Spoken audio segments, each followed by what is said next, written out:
everybody, it's Pastor Jake here with another Taco Tuesday. I am in Lake Dallas today at El Centro Meat Market.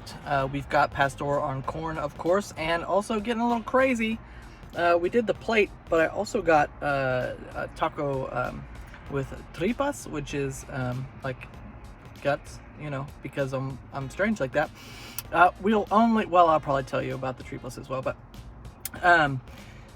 yeah, it's a little place off the corner here in Lake Dallas in downtown Lake Dallas. And yeah, we've got one salsa. We've got onions on the side, always a good thing. I can tell you right now that these pastor tacos are not off of a trompa, the spit, but and they look really red, which is kind of par for the course when people aren't doing like regular pastor on a spit. At any rate, I'm hungry, and so we're gonna get down to it.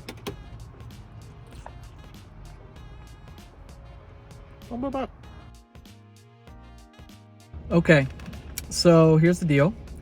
Those pastor tacos they were okay. They were clearly not off the spit, as I said, but they were good. They weren't dried out. The flavor was nice. The rice was perfect.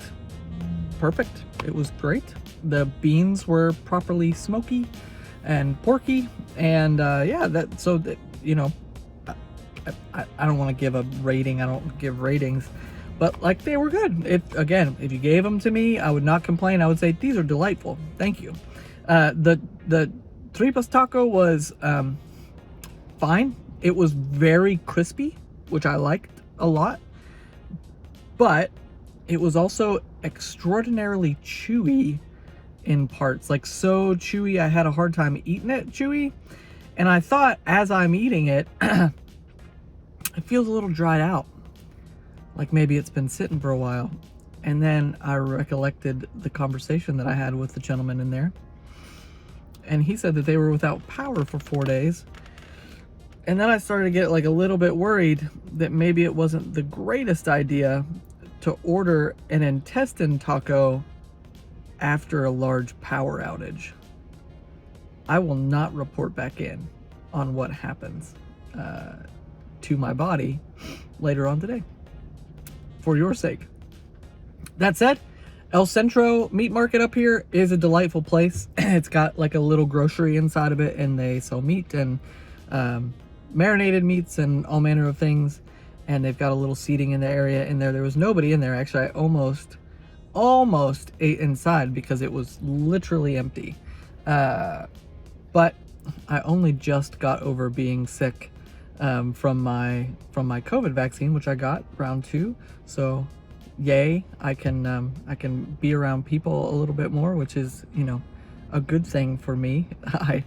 I appreciate the ability to be around people and check in and see how you do it.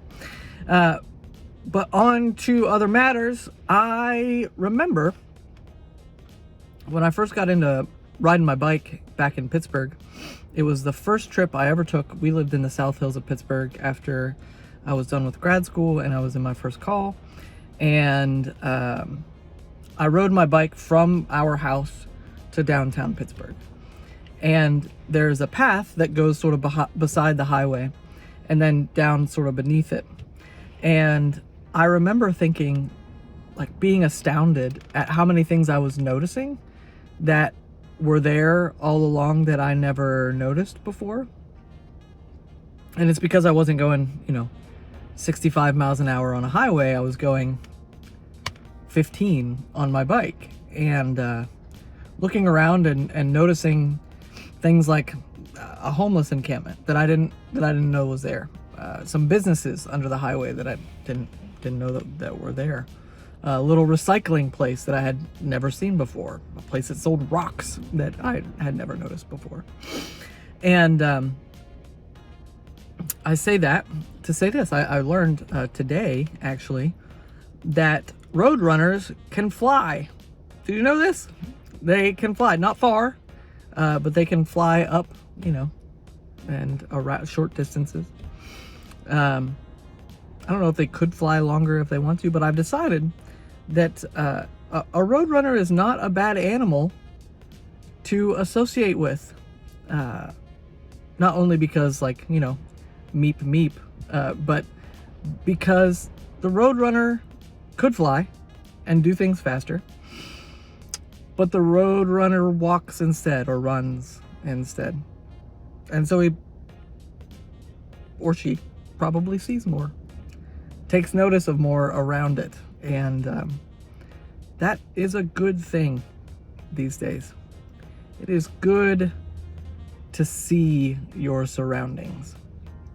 It's good to see other people, to slow down enough, to be present to your own life enough to see other people, to notice what's going on in your own heart. I know in these days, when there's just so much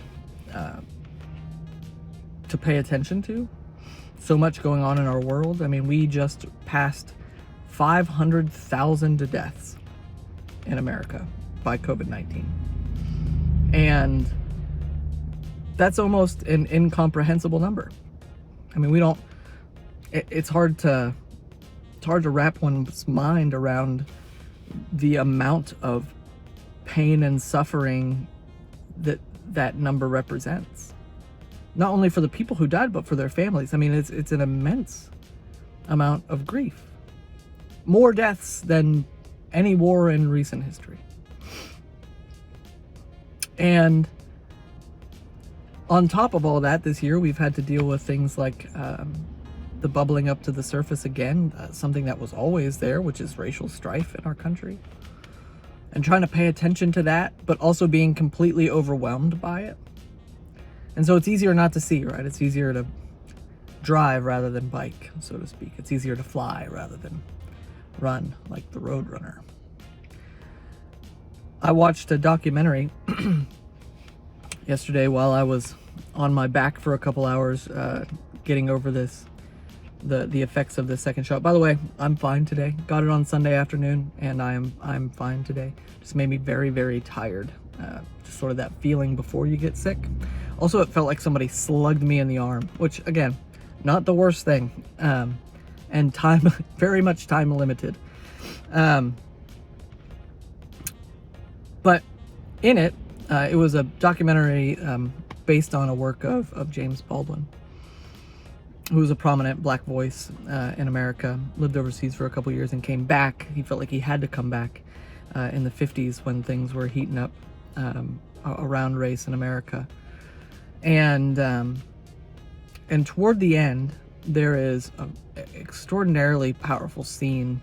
It's just images and Baldwin's, well, not Baldwin's voice, but a voice speaking Baldwin's words over top of it. And it ends with Baldwin saying, not everything that is seen can be changed or confronted.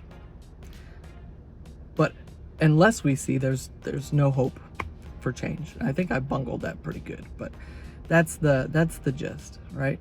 Not everything that is confronted can be changed, but nothing can be changed until it's confronted.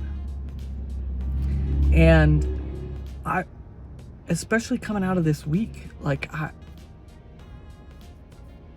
it's so important for us to slow down enough in our own lives, especially those of us who have the means to just go on with life as normal and be sort of kind of